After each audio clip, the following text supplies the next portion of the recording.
that what really happens with us is, especially now, this is why we need to distinguish clearly between the more developed countries, the Europe and America, and we call them low and middle income countries. Yes. Africa, Kenya, of course, we are there, Asia.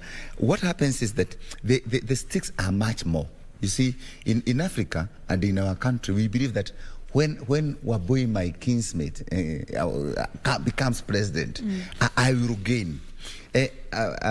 Fortunately for us, we have one of the most comprehensive constitutions, and it tried to come up with devolution and divide the country into 47 counties to sort of reduce this tension. But unfortunately, there is the tribal perspective where we believe that my person must win. My person is the person whom I want, who comes from my tribe or ethnic group, if I may say so. And this now brings in two people. The two people are the politicians and the followers. The politicians beat up the drums, and they beat up the drums so that you come in, and the followers follow. And now this takes you to another bigger level, which now makes it even more critical. Elections involve a lot of aspects: finances, emotions, and all that. I was trying to do a bit of a survey how much people were using. I was shocked.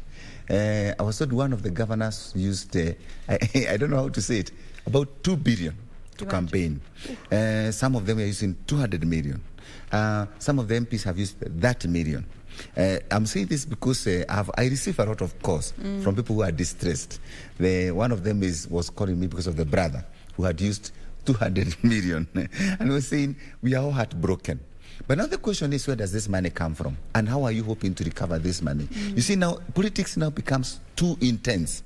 You see, so all this investment in terms of finances, the spiritual, you also go to church to be worshipped, or to be prayed for, so that you can win. So all this now becomes very tensed.